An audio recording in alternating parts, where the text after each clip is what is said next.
I would like to introduce our speaker tonight, and we're very privileged to have Dr. Dale Anderson. Dr. Anderson is a medical doctor, and his career has included the practice of internal and emergency medicine. He's been the CEO of a large Midwestern medical group and a hospital executive in large health systems in New Mexico and Ohio. So that's very impressive. His avocation is the study of fascism, and he has presented often on this subject.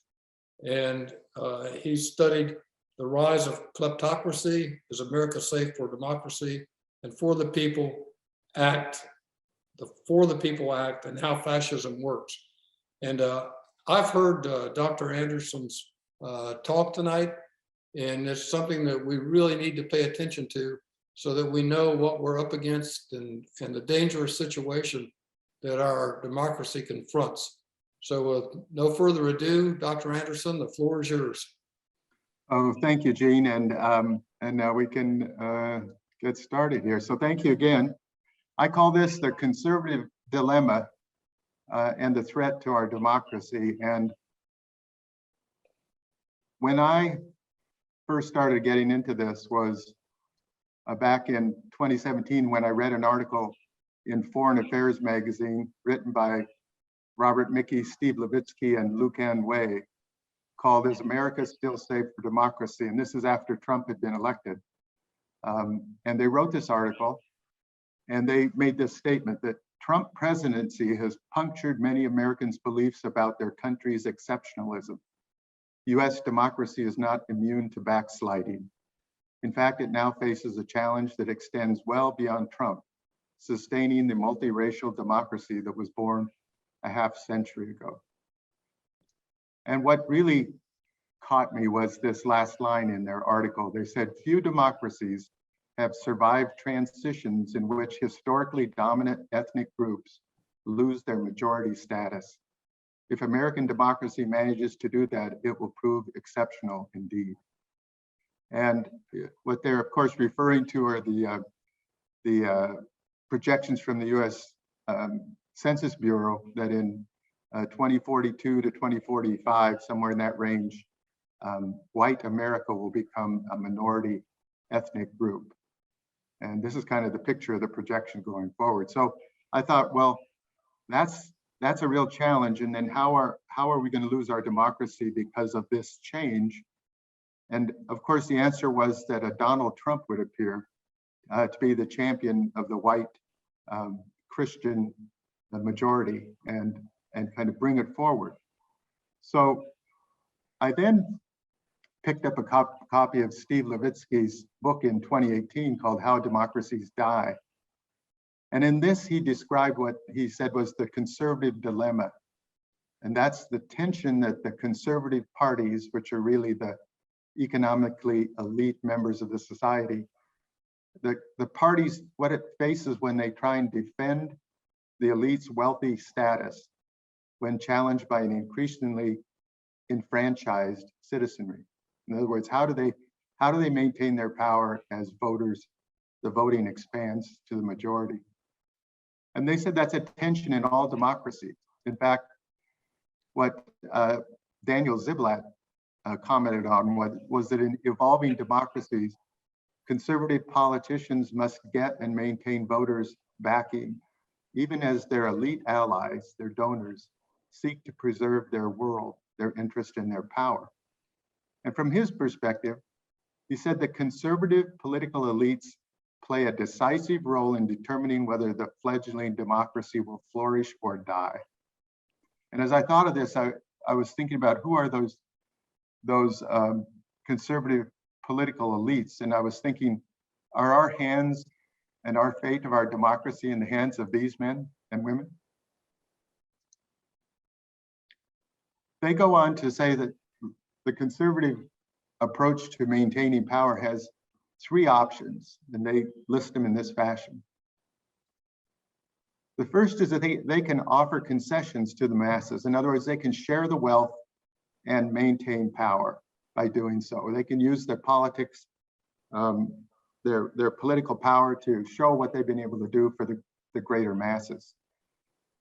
If they're unwilling to do that, they can also then use cleavage strategies, which seems to be their primary method of maintaining power, which is to find cultural or ethnic or other issues that they can divide the population, keep the focus on anything but the economic divide between the poor and the rich. And if that fails, the concern is that they will move towards crippling or dismantling the democracy in order to maintain their power. In this book, Let Them Eat Tweets by Jacob Hacker and Paul Pearson in 2020, they talk about they refer to it as a tale of two democracies. And they say that in emerging democracies at the turn of the century, when voter enfranchisement was expanding, conservative parties struggled to maintain their historical privileges. When suffrage was restricted, they didn't have to worry about the economic gap between the wealthy and the poor. But as enfranchisement grew, they needed to find a way to stay in power. And they said that in Britain, the conservatives found a way to retain their power. They fashioned a robust party organization that could appeal to both the poor as well as the rich. And the Tories did this while making only modest but real economic concessions as part of their strategy. On the other hand, in Germany, unlike Britain, right-wing elites and their political allies failed to manage this conservative dilemma. And though the Weimar Republic was short-lived, 1918 to 1933, it was a fledgling republic or democracy. They failed to manage this correctly, and they made choices that helped unleash the forces of extremism. And from this weakened position, they foolishly partnered with a political outsider, particularly skilled at stoking racism, tribalism, and fear. And in so doing, they opened the door to Nazism and World War. So they kind of contrasted those two approaches to managing the conservative dilemma. So how are conservative elites in the United States managing their conservative dilemma? So are they offering concessions to the masses? From my perspective, the answer is definitely no. When you go back to Paul Ryan's safety net assault when he was writing the budget, the actions they've taken around Obamacare to take away healthcare benefits, the $1.5 trillion tax cut that went to the top, the top economic members of the society, the gutting of the consumer protections, all of these things hurt the general populace. And they've done little or nothing to improve the state of the vast majority of people in the United States. The trickle-down theory, remember, never trickled. It was really an idea that sounded good, but the changes in wages over the past 20 years have been dramatically flat. So what about the cleavage strategies? They certainly are good at this. They become masterful in introducing and stoking divisive social or cultural issues other than economic divide. The divisive issues they choose have powerful emotional content and can be counted on to being durable. The top three, and this is true on a global basis, race, ethnicity, and religion. And of course, there are others. On the left side, immigration, gender, abortion, patriotism, military adventures. All of these give them opportunities to find ways to divide our citizenry on different sides of the cultural issue. H.L. Mencken said, the whole aim of political politics is to keep the populace alarmed and hence clamorous to be led to safety by menacing it with an endless series of hobgoblins, all of them imaginary.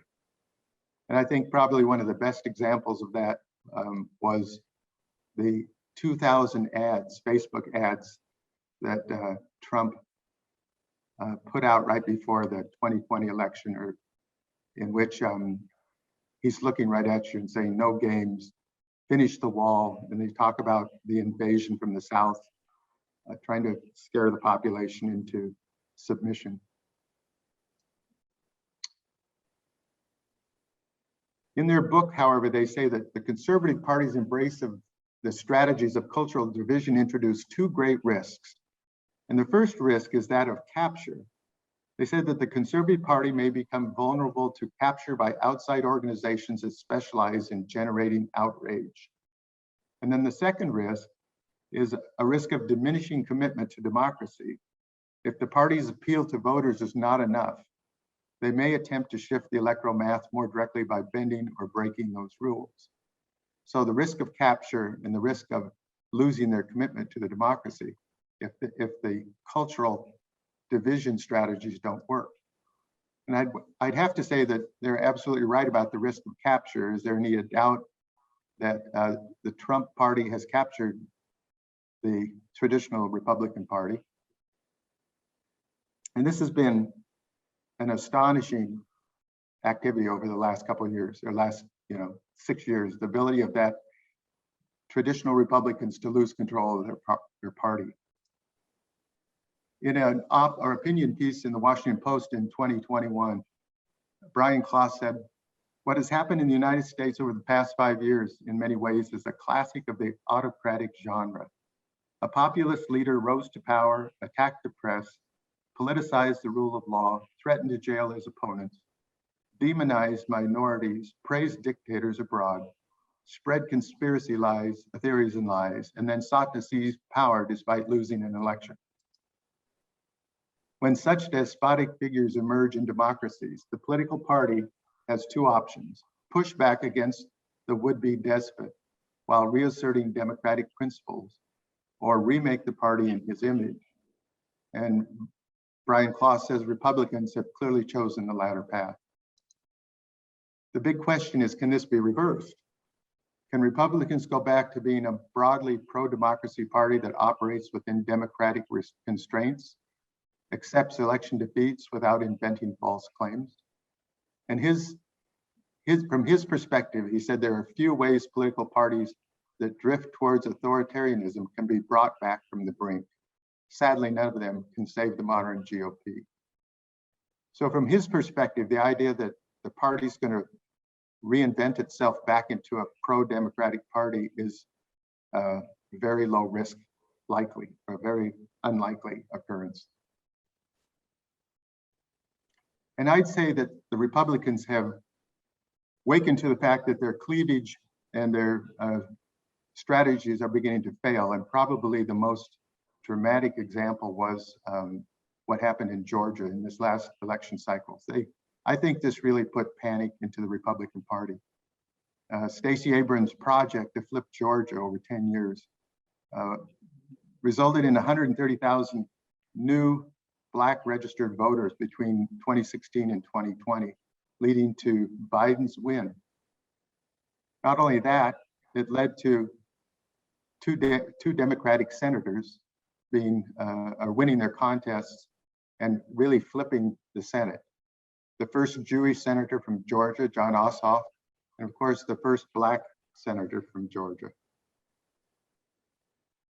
It put Stacey Abrams on the front of Newsweek.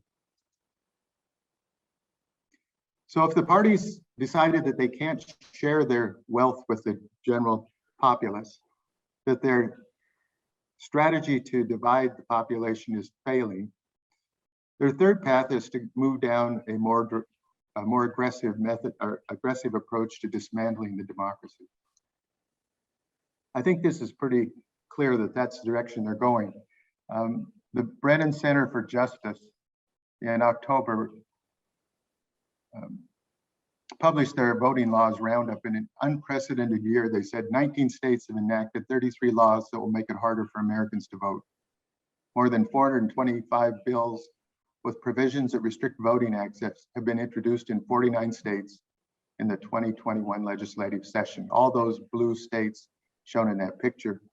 And of course, what do they consist of? Well, it's all of these small changes in voting that together lead to significant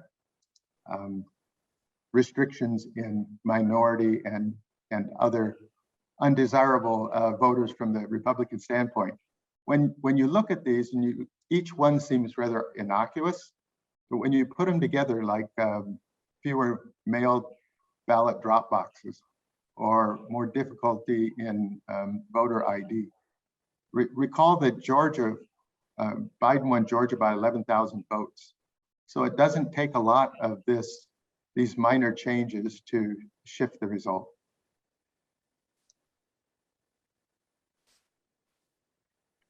So who decides on the conservative strategy? Who's leading this? This began well before Trump. It's been part of the Republican strategy to take control of the state houses and then the courts, and then move down this pathway towards increased voter suppression. I think you have to look at the major organization as being the American Legislative Exchange Council, formed in 1973. It's made up of legislative members, so those are legislators from states or from federal Congress.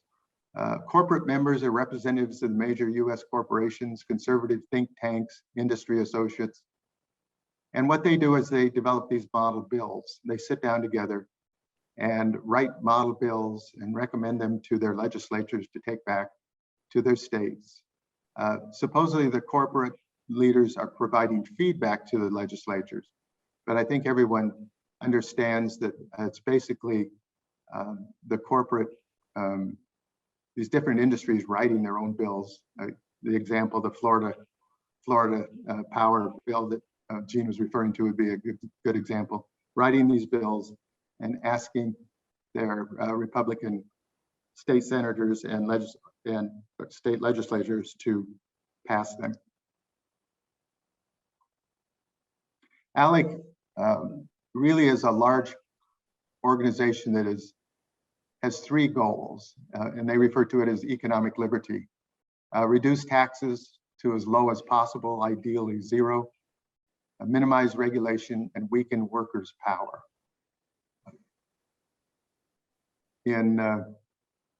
Nancy MacLean, in her book Democracy in Change, says their goal is the insulation of private property rights from the reach of government. The two Florida ALEC state chairs are Spencer Roach, District 79, I think in Fort Myers. And then, let's see, I can't quite see, this is in the way here. Jason Fisher, District 16 in Jacksonville. And it's interesting that in this last session, Spencer Roach has introduced a bill that would make all school district elections partisan elections. And that's something that's being spread across other states. You can see in this article, Republicans eye new front in the education wars, making school board races partisan. And then Jason Fisher,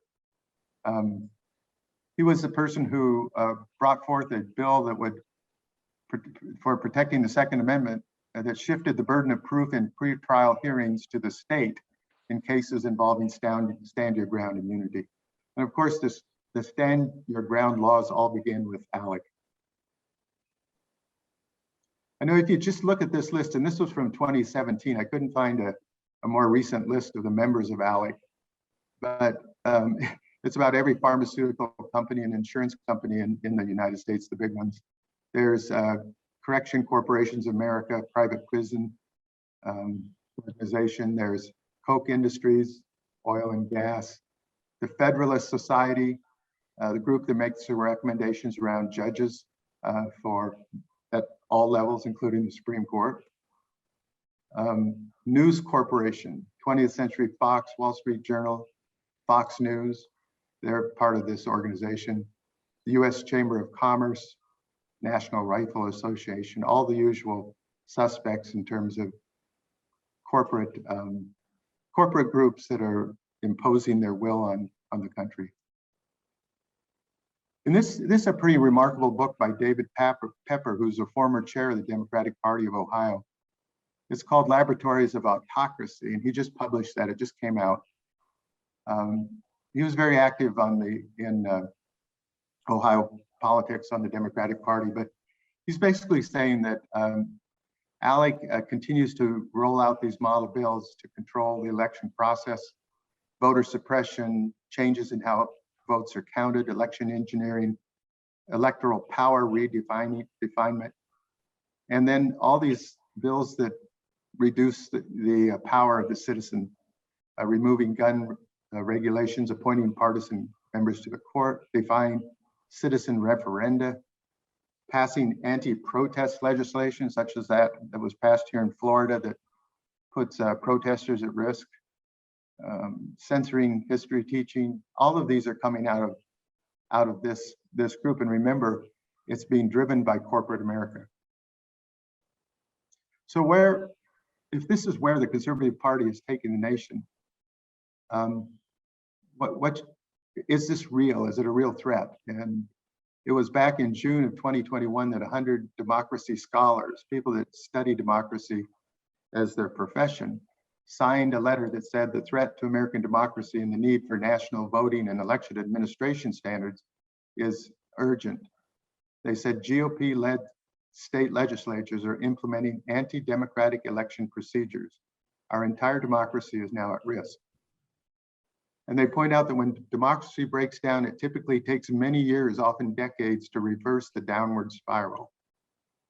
In the process, violence and corruption typically flourish, talent, wealth flee to more stable countries, undermining national prosperity.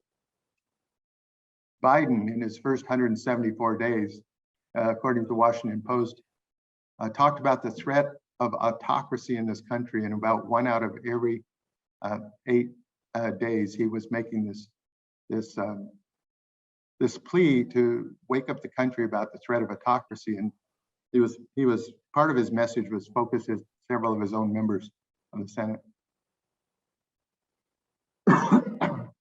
Steve Schmidt warned America's just one election away from permanent autocratic rule. Those who think Trump being out of the spotlight and off social media have weakened him are fools. And Barton Gellman, writing an article for The Atlantic, the January issue, on the cover it says January 6th was practice. He says that technically the next attempt to overthrow a national election may not qualify as a coup. It will rely on subversion more than violence, although each will have its place. So why is this moment in our history particularly dangerous for democracy? When you look at Freedom House's map of the free versus the not free world, purple being not free, yellow partially free, and the green being considered free, they publish this every year. And you noticed in the Americas, there's really only 3 autocratic countries: Venezuela, Cuba, and Nicaragua. But the X's are in countries where they've had significant backsliding in their democratic institutions. So Brazil, the United States, Poland, Hungary, India, the Philippines.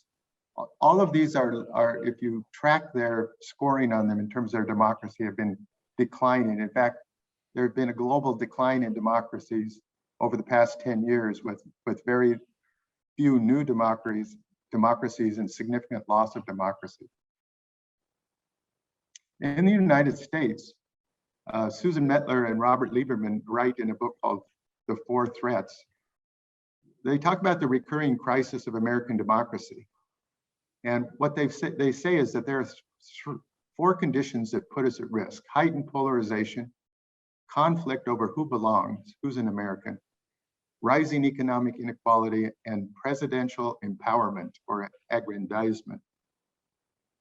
They show a little chart in their book that says that in different eras of this country's history, we've faced some of those issues, some of those 4 threats. But in the 1790s, the Federalists versus the Republicans, it was extremely polarized citizenry. And you can see in the Civil War, of course, it was a maximum threat.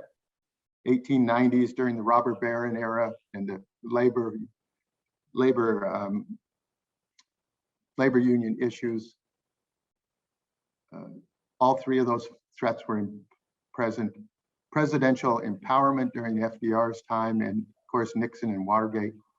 But their point is that during the Trump presidency and before, since 2010, All four of these are lining up. In terms of economic inequality, the top 1% now hold more wealth than the entire middle class, which is the 60% of Americans in the middle. This was from Bloomberg in October of 2021. And in the pie chart, you can see the super rich, that the 1% have 20% of the wealth, middle class 26%. The lowest 20% have 2% of the entire wealth. And you'll notice that if you add the 1% and the 19%, in other words, the top 20%, the orange area, the top 20% have 72% of the wealth in this country. This is extreme, way more than the level of economic inequality in most Western countries.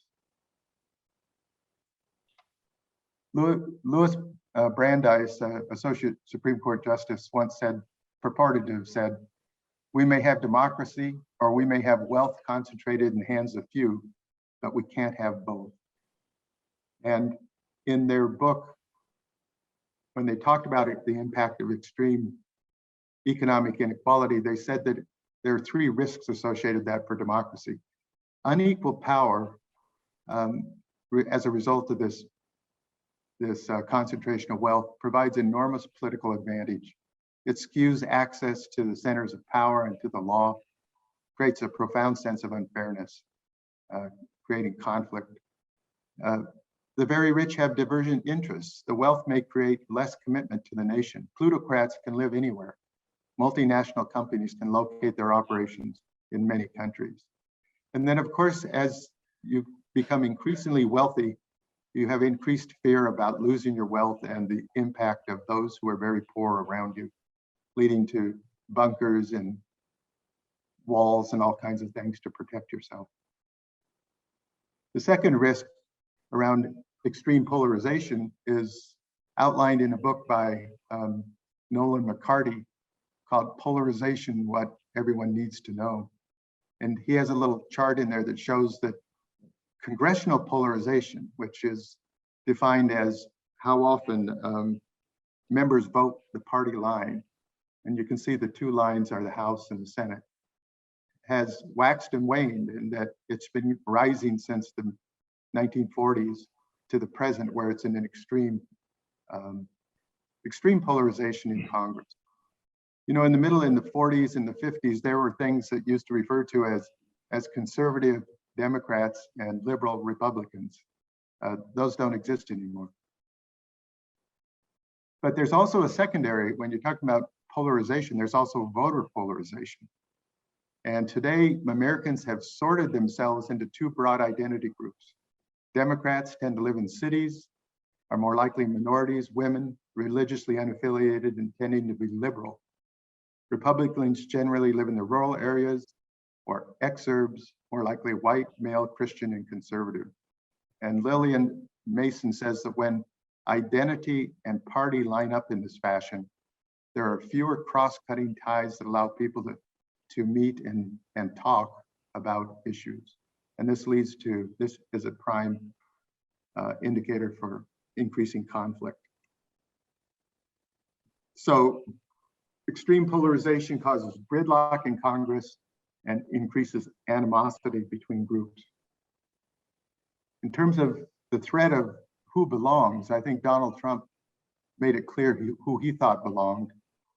In this, The Guardian reported in July of 2019, during one of his rallies, of course, a famous rally, when he used racist language to attack four progressive Democratic congresswomen, saying, quote, "Go back to help the totally broken and crime-infested places from which they came." Of course, three of the four members were born in the United States, and the other is an immigrant that became a citizen. Attacking these women was the perfect foil for Trump. Ilya Omar represents everything white nationalists hate and fear, someone who they see doesn't belong. She's an African American, she's foreign born, a refugee, an immigrant, a woman, a Muslim, educated and articulate, a powerful, a feminist, and a progressive. So all wrapped in one package. And then the fourth threat is best described by Karen Greenberg, who has written this book called Subtle Tools, The Dismantling of American Democracy from the War on Terror to Donald Trump. It was published last year. And she said that the three acts that occurred, that were taken by Congress following the Twin Towers Act, the authorization for the use of military force, the Patriot Act, and Homeland Security Act a year later, really transformed the nation in terms of increasing executive power to the point where it's a risk to our democracy. In the Patriot Act and the authorization for force, it was written so poorly, there's such a degradation of language from her perspective that the definition of a terrorist isn't even clear, and allows broad interpretation so that even Portland protesters can be referred to as terrorists. In the Homeland Security Act, there was such a lack of clarity between the different agencies' roles in police and defense that allowed DHS agents to be arresting protesters in Portland, and the use of ICE members in inappropriate manner. And the Patriot Act also created such a shield over the actions that they were taking around addressing terrorism. It allowed torture and domestic surveillance without the transparency it needed. And finally, just how the executive branch has been functioning. They've abandoned a lot of the legal and procedural norms that would be expected. And an example, I think, might be the strike on an Iranian general when Trump ordered the attack. It never went through the normal legal channels, or expected, not legal, but administrative channels in terms of what the impact of that would have been on our foreign policy. So you have these four threats that are all lining up in the United States. In some ways, I feel like living in Florida, we need something similar to our hurricane warning system, a coup watch, which is a possible coup attempt in the next 4 years, and a coup warning, possible coup attempt in the next 12 months. I don't know where we are right now. So who are we up against in this crisis? You know, when you think about the list of and the power of the groups that are behind this Republican attack on our democracy, it's really impressive. You consider all the money the top 1% and the GOP donors have, the white nationalists, the US corporations, and the Christian evangelicals beyond the other list here. It's basically that voters and the progressive wing of the Democratic Party are challenging the four supremes in the country: the white supremacy, the economic supremacy, the religious supremacy that's been here, and then of course the oil and gas industry is a major player in this because of the climate crisis. And these attacks appear to be fairly coordinated. It's occurring at all levels of government. You know, the Supreme Court's role in this has really been disgraceful, starting in 2010 with Citizens United, which allowed corporations to flood the political campaigns with their dark money. In 2013, Shelby versus Holder was when they really gutted the Voting Rights Act. In Rucco versus Common Cause, they refused to take the opportunity to clarify gerrymandering for the country. And then in this last one, I can't pronounce the first word, versus DNC, they basically said that Arizona could put restrictive voting rules in place, even though there was no evidence of voter fraud. Of course, Trump's actions, the actions of Congress, the actions at the state level, and the right-wing media, all coordinating in their attack on our democracy. So what if they're successful? What would an American authoritarian state look like? So this is an interesting book. If you want to kind of get an overview of authoritarianism, this book by Erica Franz called Authoritarianism, What Everyone Needs to Know is a really kind of rational update on what authoritarianism is and the different styles of authoritarians. But she really divides authoritarian regimes into these four categories: single dominant party, the personalist, strongman authoritarian dictatorships, military dictatorships, and ruling party monarchies like Saudi Arabia. There are really only 7 single party authoritarian groups in the world. They're shown there. These are countries where other parties are forbidden. The dominant party dictatorship is one where it's really, there are other parties, but the dominant party is always wins and is in control of all of the positions in government. The more interesting one is the personalist dictatorship. It's really the concept of the strong man, and it refers to the domination of the political realm by a single individual. In these types of autocratic governments, the leader's personality has an outsized impact on policies, frequently outstripping institutions and rules. The leader governs absent any restraints from other actors. The personalist leaders are not new. It's not a new phenomenon. They've been around, for centuries, but they really are on an upswing now as kind of a style of authoritarianism. And certainly Putin would fall right into that category. This book by Ruth Ben Gott called Strongman, Mussolini to the Present. She starts, it says, from an early age, the first man to transform a democracy into a dictatorship showed the qualities that have marked strongmen of the 20th and 21st centuries: a violent temperament, opportunism, and a way with words.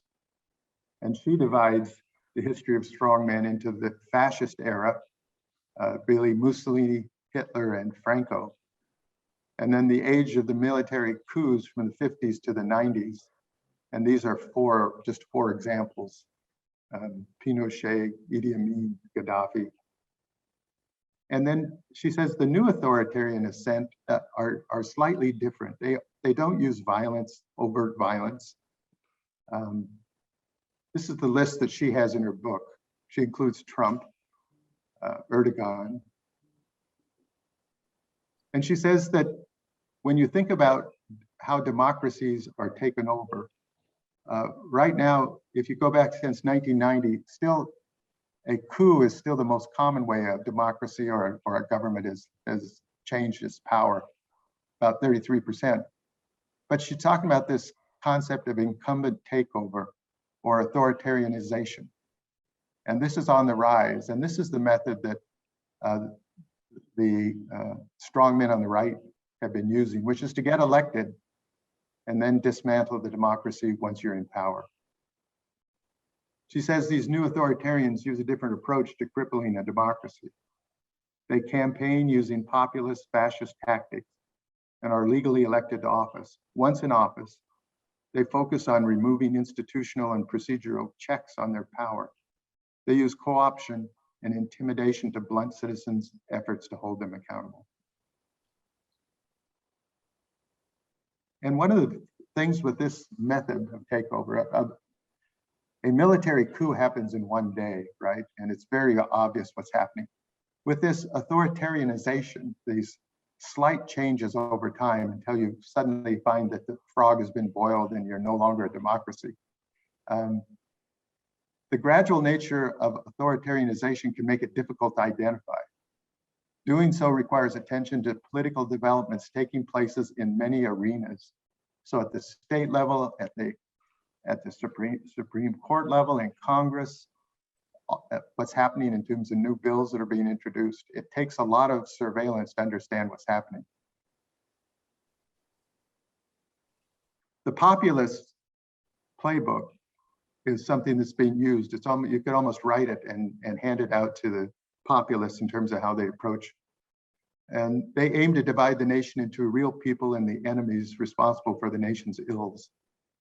Populist claims he's the only one that can speak for the quote people, a group that excludes a large number of citizens with different identities. He and only he can save the nation and restore its once greatness. His populist followers are imagined to be the moral soul of the nation, the founders, the real legitimate tribe. the moral majority, the silent majority. An authoritarian leader can only succeed if they have authoritarian followers.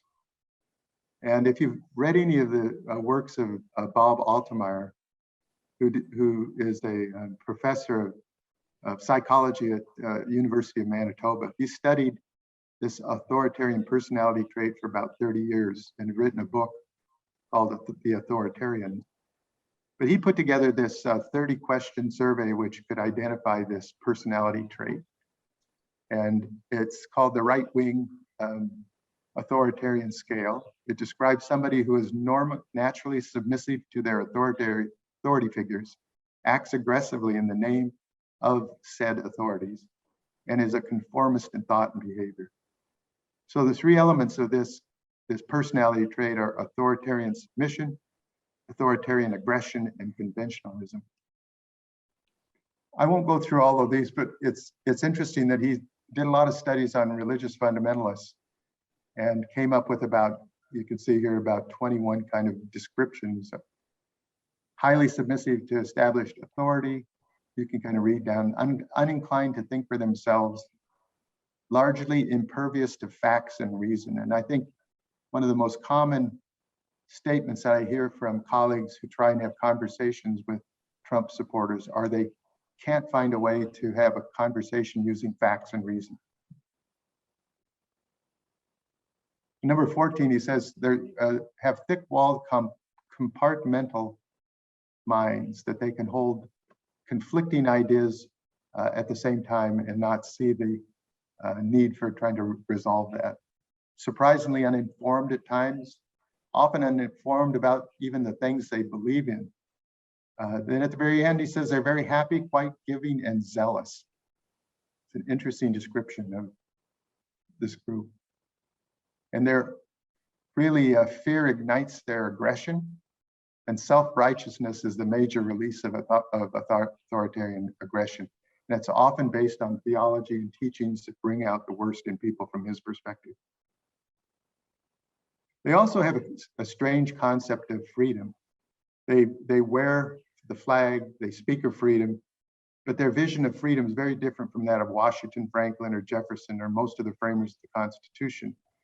Despite their pronouncements about freedom, high scores on this right-wing authoritarian scale would like to pass laws that restrict freedom of the press, the right to protest, the right to privacy, the right to belong to political organizations of one's choice, reproductive rights, and certainly freedom of religion. Once in power, Larry Diamond, who is a professor at Stanford, describes what is the authoritarian playbook. And it's basically, he goes through these 12 steps, and you'll notice at the very bottom, it says repeat steps 1 to 11, even more vigorously, silencing resistance. So it's demonize the opposition, undermine the independence of the courts, attack the press, control broadcasting. You can go down this list, and you can see that every one of these steps in the last few years were things that Trump and the Republican Party have pursued. So where does this strategy lead us? What kind of an authoritarian state would they put in place? Would it be an illiberal democracy, a democracy that where voting is really voting occurs but really has no impact on the outcome because it's predetermined? Hungary would be a good example. A personalist dictatorship like Putin's Russia, or a fascist state, a violent state. When you think of the GOP's internal actually civil war within the GOP, I've been thinking that, you know, we shouldn't give Liz Cheney such a praise, because what's happening here, I think, is a fight on which type of an authoritarian state the party wants to end up with, whether it's going to be this dominant party autocracy, kind of the Hungarian style, where the Republicans, a minority party, have rigged everything to the extent where they maintain their control, or more of a personalist dictatorship built around Donald Trump. She certainly has shown no signs that she's pro-democracy Congresswoman. She's been silent about passing laws to corrupt elections. She voted no on the John Lewis Voting Rights Act. She hasn't supported any of the voting improvement proposals in HR 1. And she voted with Trump 93% of the time during his presidency. So I think we got to be careful about praising Liz. Is this a route to political violence? Rachel Kleinfeld in the Journal of Democracy had an article, and she describes political violence as harm or intimidation that affects who benefits from or can participate fully in political, economic, and sociocultural life. Risk factors for election violence include a highly competitive election that could shift the balance of power, partisan divisions based on identity, which is the polarization we're seeing, electoral rules that enable winning by exploiting identity cleavage, and weak institutional restraints on violence where the perpetrators are not held accountable. She's tracked, terrorist attacks and plots, and you can see there's been a rise in right-wing attacks in the last few years. Certainly, the idea that intimidation is a form of political violence must be considered. And you'd have to say, like David Frum said in this 2017 article, that open carry in urban communities is a form of political violence. He says that within metropolitan areas, there's no reason, zero, that a weapon should ever be carried openly. The purpose is always to intimidate, to frighten others away from their lawful rights, not only free speech and lawful assembly, but voting as well. And recall that Timothy Snyder, in his short book on tyranny, said that beware of paramilitaries when these men with guns who always claim they are against the system start wearing uniforms and marching with torches and pictures of the leader. The end is nigh. And when pro-leader paramilitary and the official police and military start intermingling, the end has come. I think this picture almost shows both of those things on the steps of Michigan in 2020. You know, we've all seen the political violence, the celebration of Kyle Rittenhouse going to Trump's White House, being offered an internship by Congressman Hawthorne, the Christmas card of the family with their AK-15s. Right in the middle of all of this, Texas passed a permitless handgun carry bill, despite 60% of the Texans opposing the law. You know, the purpose is not only to assuage the National Rifle Association, but I think it's also creates more fear in the public, which means less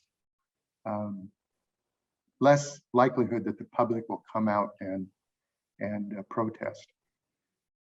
And probably one of the most frightening things that I saw was this short video when Charlie Kirk, Turning Point USA, a conservative talk show, was at a civic center in Napa, and this young man in October of 21 said, "This is fascism," and he was referring to the requirements for vaccination for federal employees and other. Says, "When do we get to use the guns?" And then he went on, "No, that's not a joke. Literally, where's the line? How many elections are they going to steal before we kill these people?" So there's two paths to autocracy. There's the legislative one, the authoritarianization that is occurring very slowly, but there's also the potential of a violent attempt to overthrow our democracy. I don't think probably the people that keep talking about an upcoming civil war understand what a civil war does to a country. Look to Syria, look to Lebanon. This man holds a picture of the great metropolis in Beirut before and then after. There have been 2 books written on the next civil war. Stephen March, who is from a Canadian author, and then I think she's the University of California academic who's written How Civil Wars Start. These just came out within the last 6 months. in the next civil war, the definition of a civil war, according to the Center for the Study of Civil Wars, the Institute in Oslo, is civil strife, 25 political deaths within a year, civil war, 1,000 deaths in a year. And Marsh points out in his book that we're already at the civil strife level if you look at the last 3 years in terms of the number of deaths that are politically motivated. So where are we? My conclusions are the Republican Party has chosen its path for resolving their conservative dilemma and has chosen the path of dismantling our democracy. It's decided it can't compete in free and fair elections. The party has been captured by anti-democratic extremists. The GOP, its leaders and its appointees are coordinating and participating in the dismantling of our democracy. The Trump party is determined to return Trump to power and establish a personalist autocracy, even if violence is required. And that powerful groups, including the 1%, corporations, banking, oil and gas industry, white nationalists, white evangelicals, whose power in our society is threatened by growing democratic political activism, is funding the autocratic movement. So what can we do? So William Gaston says that events at home and abroad have been a warning against progressivist complacency. History does not have an end, nor does it arc towards justice. Liberal democracy is not self-sustaining. It is a human achievement, not a historical inevitability. Like every human creation, it can be weakened from within when those who support it do not rally to its cause. And going back to Timothy Snyder, he says that power wants your body softening in your chair and your emotions dissipating on the screen. He says protests can be organized through social media, but nothing is real that doesn't end on the streets.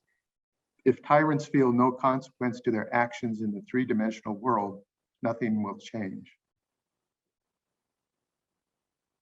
So can we win this with traditional approaches to our politics?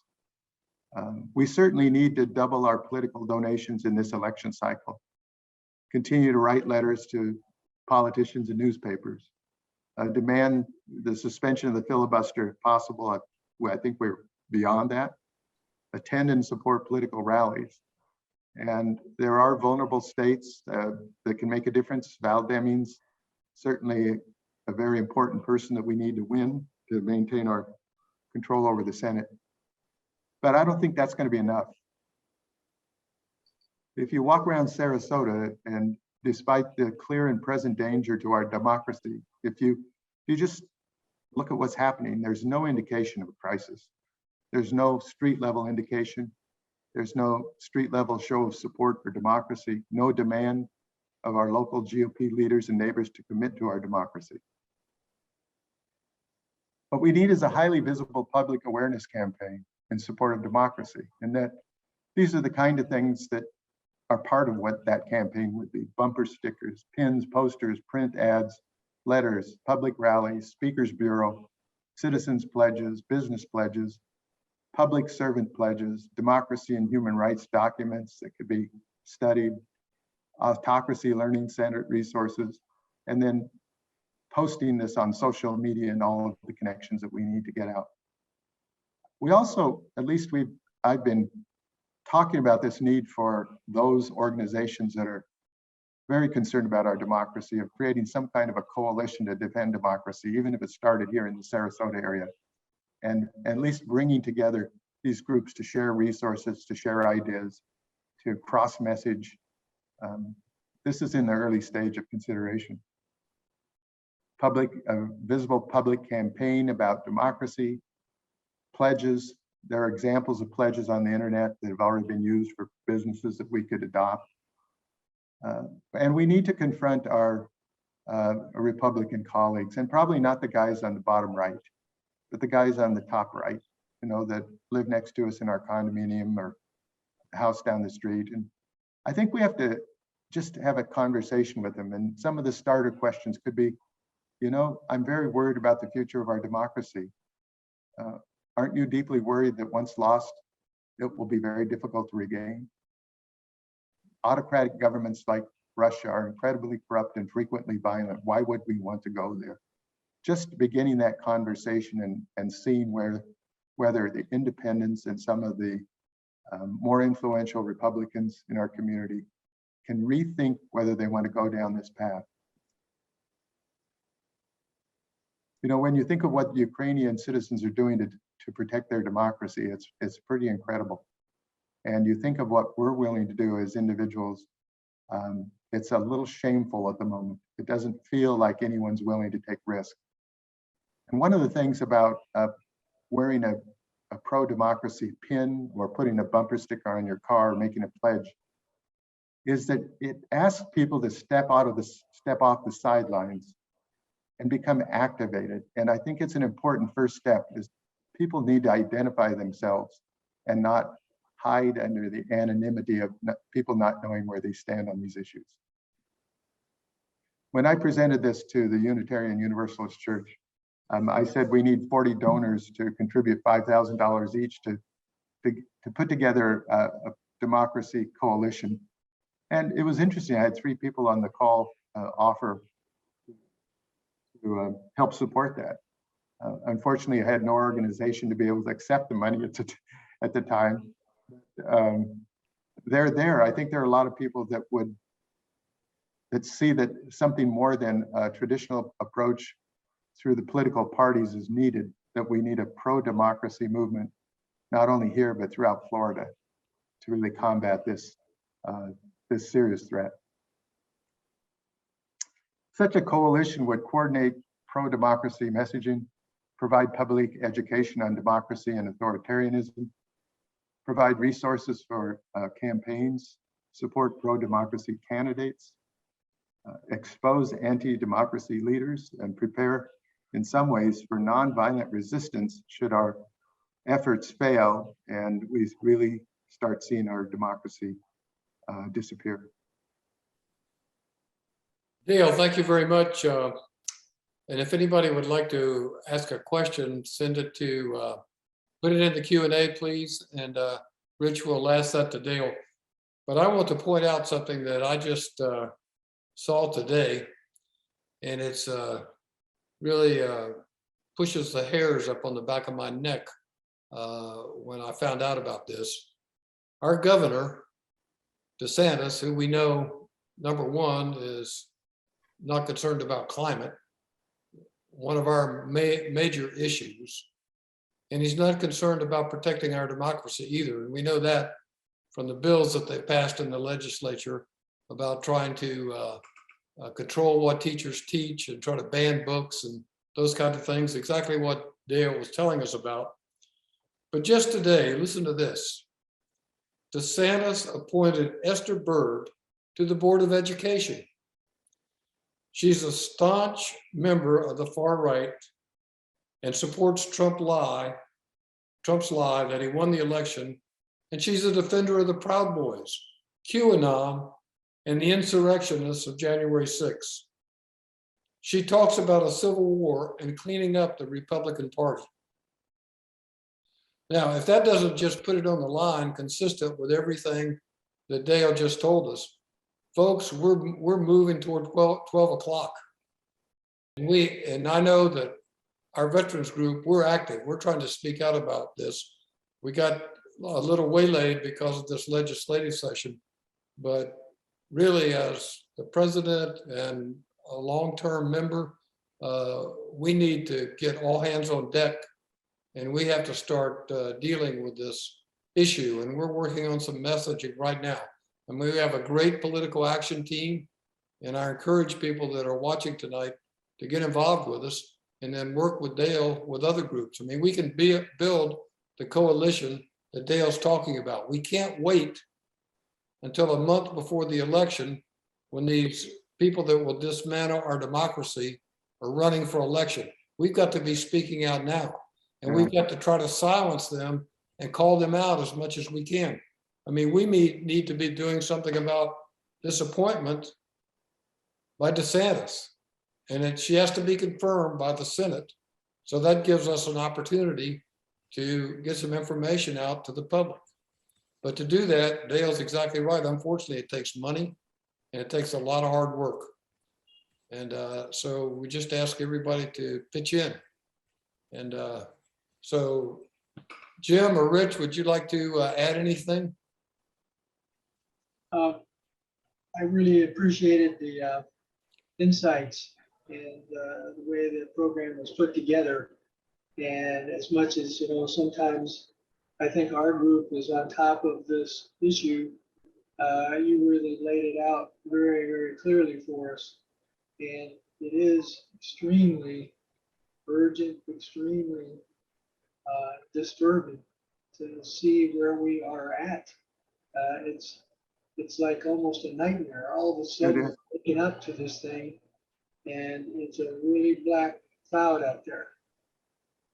Yeah, it feels like we're very late in the game. I mean, when you think of the fact that the Republican Party has been putting their people in place for the past decade or more, and I think the Democratic Party and the rest of the country have been kind of asleep to what they were doing in terms of putting positions of power that are willing to help them kind of destroy our democracy.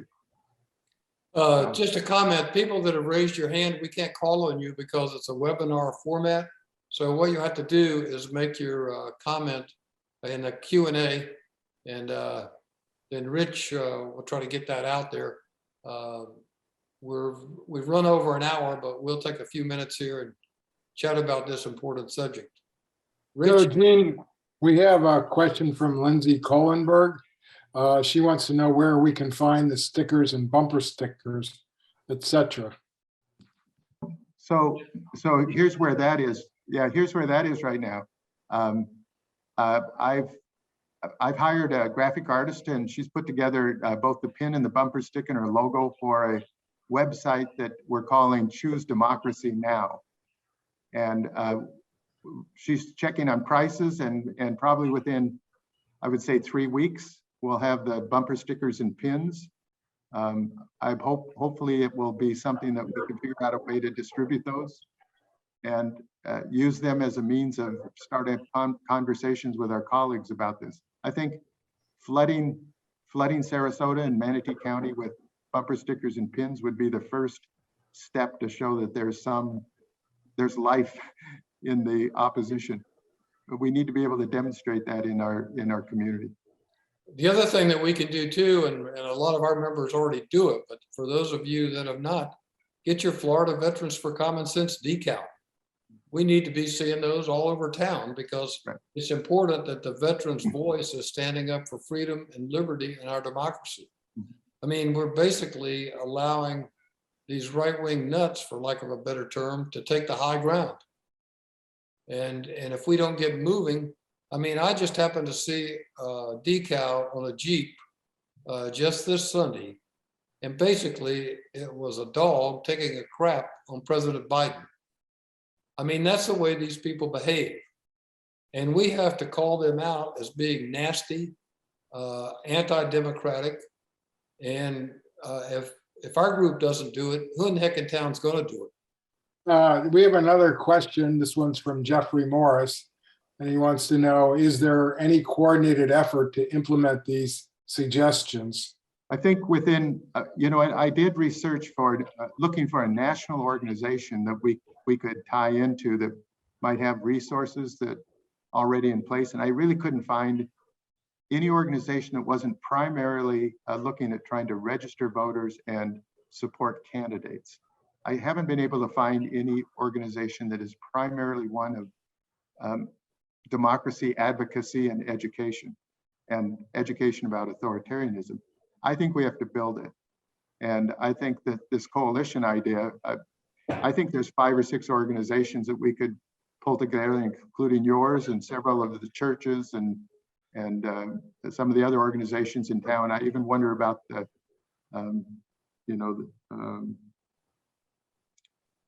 Women's League of Women Voters. I even wonder where they are on this issue as a possible partner, since they're an organization that promotes democracy. But I think we need to form it.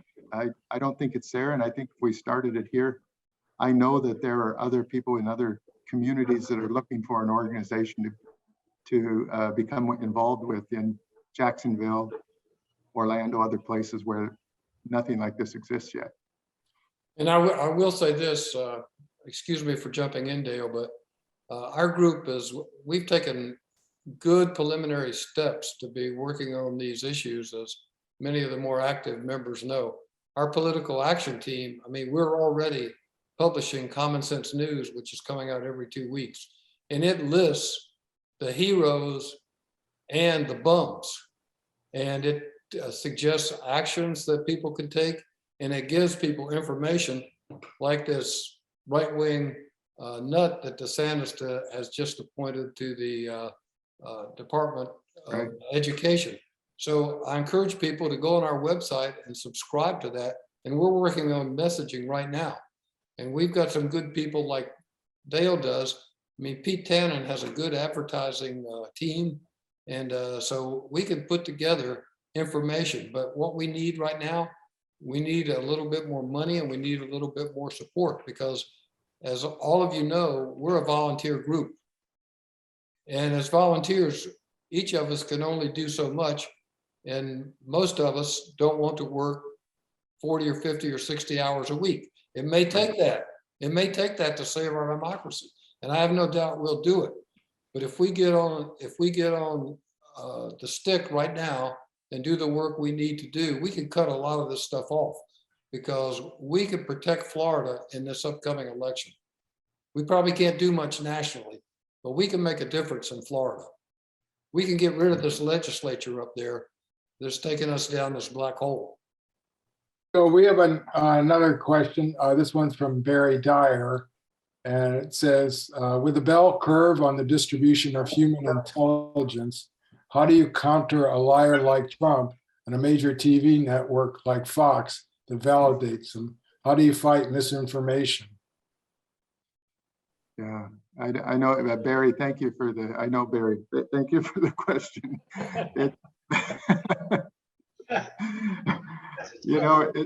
I don't know how, the big lie, when I first was giving my presentations on fascism, I had a slide about the big lie, which was one of Hitler's major strategies, right? And he spoke about it in Mein Kampf.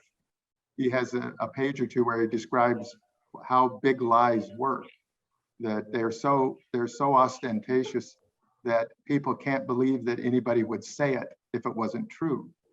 And not only that, no matter if you decide that it's false, the fact that it's out there and being distributed still has impact on people. So there was kind of a theory that Donald Trump kept a copy of Mein Kampf at his bedside. I don't know whoever reported that, but he has some of the things that he's done referring to immigrants and minorities as infestations and those kinds of terms really model what Hitler used to do about his statements about Jews being parasites and those kind of things. So the word fascism, in fact, when I first gave my presentation on fascism back in 2017, I had two members of the Indivisible group come up and say, you need to change the word, because I had How Fascism Works, because they said that term is too unclear to most people, and that its use is inflammatory. And now we are 4 years later, and the word fascism is showing up in terms of describing what the extreme portion of the Republican Party is doing, as being very accurate description of what that is. And the other thing we have to keep in mind, the big lies out there, and still a majority of Republicans probably believe it. And some of them, Barry's probably correct to where they stand on the IQ scale. But in a way, that doesn't matter.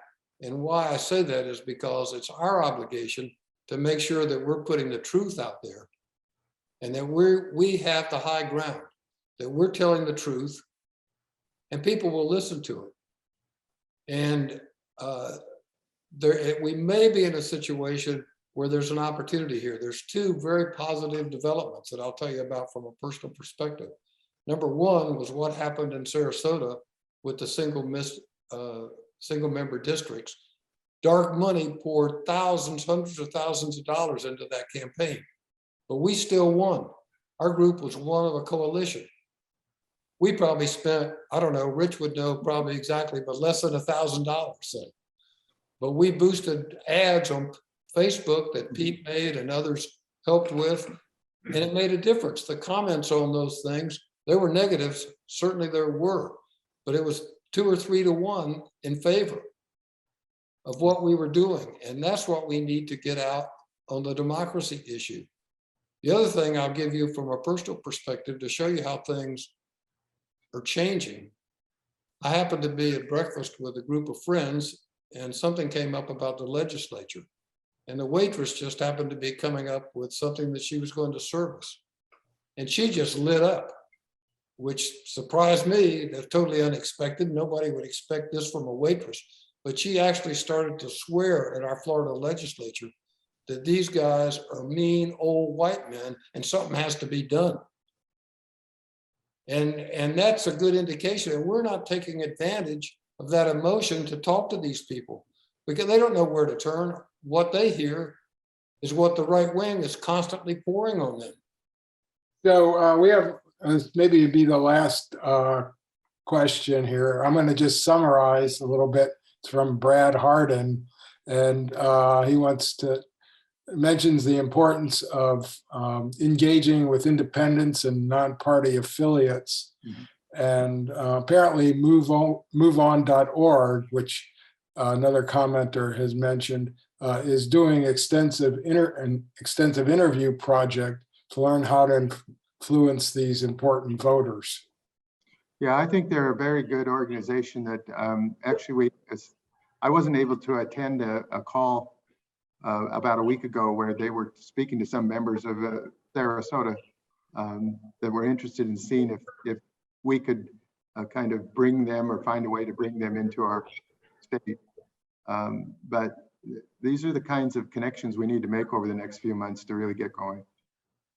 You're absolutely correct about that, Dale. And the other thing that we should be doing is encouraging other groups to book you as a speaker. I mean, this information that you're presenting is so important and it needs to be out there much more than it is. And so we all need to work on that and maybe develop other speakers that could speak on the topic too. Yeah, I was thinking that a speakers bureau on the website of if we get this website up or even sharing it. I think we should be sharing all this information on all of our websites as we come together. But a speakers bureau of people on different topics that are willing to speak ought to be there. And how do you book them? You know, because I think there's indivisible groups, there's Democratic parties, there's women's groups, there's you know, I don't know whether we can get in front of I don't know if we could get in front of the, you know, the Chamber of Commerce or someone else on any of these, whether we'd ever be invited. But those are, or Rotary Club, those are the kinds of places that we ought to have opportunities to present. That's exactly right. Rich, are there any more questions?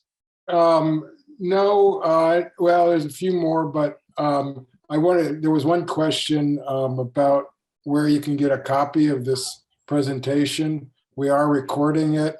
It takes us about a week or so to edit it, and then we will put it up on our YouTube channel and our website, and you'll be able to play it from there. The other thing I'll do is, even though there's animation in it, I can print a PDF version of it and send it to you and put it on the website for anybody that wants to download it. Yeah, that would be great.